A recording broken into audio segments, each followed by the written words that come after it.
প্রিয় দর্শক, আসসালামু আলাইকুম। Welcome back to my channel. বন্ধুরা, আজকে আমি আপনাদের সাথে শেয়ার করব ইউনিক একটা রেসিপি, যেটা নাকি আপনারা বাড়িতে একবার বানিয়ে খাওয়ালে বাচ্চা থেকে বুড়ো অবধি আপনাদের প্রশংসা করবে, প্রশংসা না করে থাকতেই পারবে না। সো কথা না বাড়িয়ে ভিডিওটা শুরু করা যাক। বাই দ্য ওয়ে, আমি সাবিনা, আপনারা দেখছেন সাবিনাস কিচেন। ফ্রেন্ডস, এখানে আমি কয়েকটা আলু আমি বয়েল করে নিয়েছি, আর আমি হাত দিয়ে মেখে নেব। আপনারা চাইলে আলু ম্যাশার দিয়েও ম্যাশ করে নিতে পারেন, কারণ আজকে আমি সব কাজ হাত দিয়েই করব। তো আমি হাত দিয়ে মেখে নিলাম।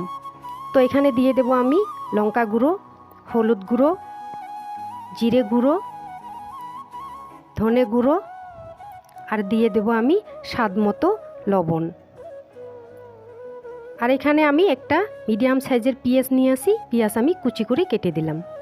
আর দিয়ে দেব কয়েকটা তেজপাতা, লং, এলাচ আর ডালচিনি। তো আমি পরিমাণ মতো জল দিয়ে দিলাম। তারপর আমি এইগুলা সব আমি একসঙ্গে মেখে নেব হাত দিয়ে। খুব ভালো করে আমি এইগুলা মেখে নেব। সো ফ্রেন্ডস, আপনারা অনেকেই তো আলুর ডাল খেয়েছেন, অনেক রকমে বানানো হয়, এক একজন এক এক রকমে আলুর ডালটা বানায়। তো আজকে আমি যেটা বানাবো আপনারা অবশ্যই বাড়িতে একবার বানিয়ে খাবেন, দেখবেন এত টেস্টি হয় আপনারা ভাবতেই পারবেন না যে একটু ভিন্ন স্বাদে বা একটু ভিন্ন রকমে বানালে যে রেসিপির কত টেস্ট হয়, ওটা আপনারা বানালে জানবেন। আমি এখানে একটা বাউল নিয়ে নিলাম, আর দুইটা রুম টেম্পারেচারে থাকা ডিম ভেঙে নিলাম, আর দিয়ে দিলাম মিডিয়াম সাইজের একটা পেঁয়াজ কুচি। তো এগুলো আমি একটু লবণ দিয়ে সবগুলো আমি একসঙ্গে মিশিয়ে নেব।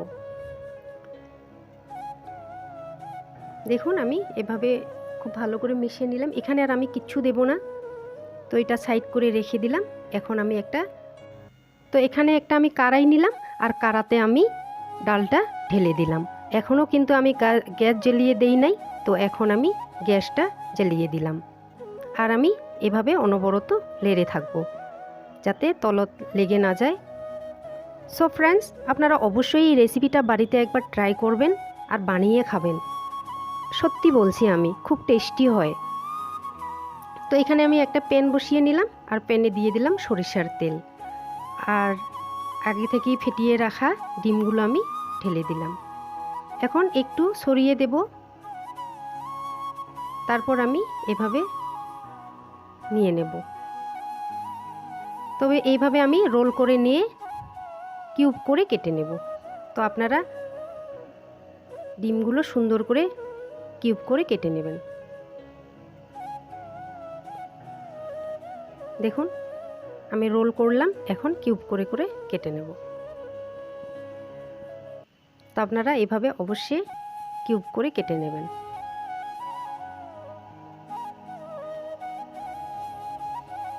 এগুলো আমি সাইড করে রেখে দেব। এখানে দেখুন, আমার ডালগুলো একটু হয়ে যাচ্ছে, এখনও বলক আসে নাই। যখন খুব সুন্দর করে বলক আসবে, তখন আমি ভেজে রাখা ডিমগুলো দিয়ে দেব। দেখুন কত সুন্দরভাবে বলক এসেছে। তো এখন আমি ডিমগুলো দিয়ে দেব। ডিমগুলো দেওয়ার পর আমি খুব ভালো করে নেড়ে চেড়ে দেব একটু। দেখুন, তো এখানে আবারও আমি একটা প্যান বসিয়ে দিলাম, প্যানে দিয়ে দিলাম পরিমাণ মতো সরিষার তেল। তেল গরম হয়ে গেলে আমি দিয়ে দেব আস্ত জিরা আর আস্ত ধনে। এগুলো আমি তেলে একটু ভেজে নেব, সুন্দর একটা গন্ধ আসা পর্যন্ত। এখানে আমি পেঁয়াজ কুচি নিয়েছি আর রসুন কুচি করে নিয়েছি, এগুলো আমি ভেজে নেব। দেখুন কত সুন্দর করে ভেজে নিলাম আমি ব্রাউন করে। এখন আমি এগুলা ডালের উপর দিয়ে দেব, দিয়ে আমি খুব সুন্দর করে লেড়ে দেব। সো ফ্রেন্ডস, পরের দিন আবার দেখা হবে অন্য কোনো নতুন রেসিপি নিয়ে। ভালো থাকবেন, সুস্থ থাকবেন, সাবধানে থাকবেন। আল্লাহ হাফেজ।